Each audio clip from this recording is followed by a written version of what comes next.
Hello every one, നമുക്കിതാ ഇടിച്ചക്കയും കിട്ടിയിട്ടുണ്ട്, ചക്കയും കിട്ടിയിട്ടുണ്ട്.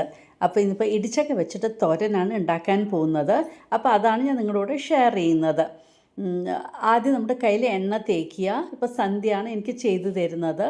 എന്നിട്ട് ഇത് കട്ട് ചെയ്യുമ്പോൾ നമ്മുടെ ഈ നാളികേരത്തിൻ്റെ ചകിരി വെച്ചിട്ട് ഇങ്ങനെ വൃത്തിയാക്കുക. അതിന് പശയുണ്ടാകും. അപ്പോൾ ഇങ്ങനെ ക്ലീൻ ചെയ്താൽ മതി. ഇനിയിപ്പോൾ അതിനെ കട്ട് ചെയ്ത ശേഷം ഞാനിതിപ്പോൾ തോരൻ വെക്കാൻ പോവുകയാണ്. അപ്പോൾ കുക്കറിൽ വേവിക്കാനാണ് പ്ലാൻ ചെയ്തിരിക്കുന്നത്. അപ്പോൾ അത് കണ്ടില്ലേ, കട്ട് ചെയ്യും തോറും ഇങ്ങനെ അതിൻ്റെ പശ നമ്മൾ തുടച്ച് മാറ്റുകയാണ്. ഇതിപ്പോൾ കത്തിയിലും ആ പശയുണ്ടാകും.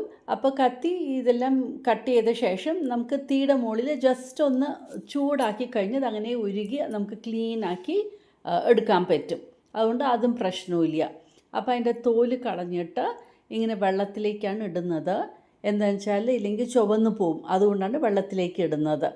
പിന്നെ പീസസ് കുറച്ച് വലിയ പീസസായിട്ട് തന്നെയാണ് കട്ട് ചെയ്തിരിക്കുന്നത്. നമ്മൾ കുക്കറിലാണ് വേവിക്കാൻ പോകുന്നത്. അപ്പോൾ പാകത്തിന് കുറച്ച് വെള്ളവും ഒഴിച്ചു മഞ്ഞൾപ്പൊടിയും ഉപ്പും ഇട്ട ശേഷം ഞാൻ കുക്കറിലേക്ക് വെച്ചിട്ട് 2 വിസിൽ വെക്കാനാണ് പോകുന്നത്. ഇപ്പോൾ അതാ നന്നായിട്ട് മിക്സ് ചെയ്ത് കൊടുത്തു.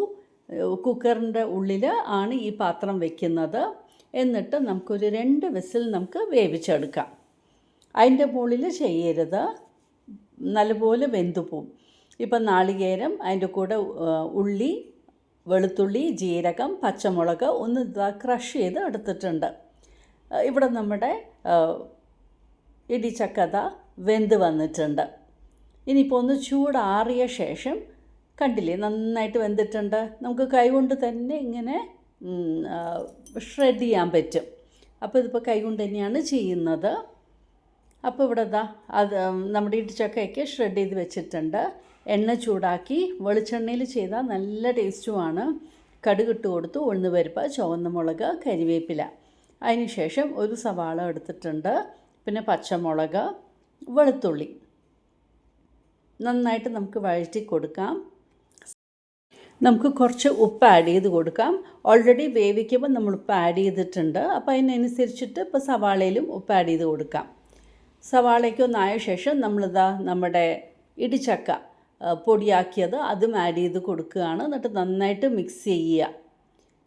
നന്നായി മിക്സ് ചെയ്ത ശേഷം ക്രഷ് ചെയ്ത് വെച്ചിരിക്കുന്ന നമ്മുടെ കോക്കനട്ട് അതും ആഡ് ചെയ്ത് കൊടുക്കാം.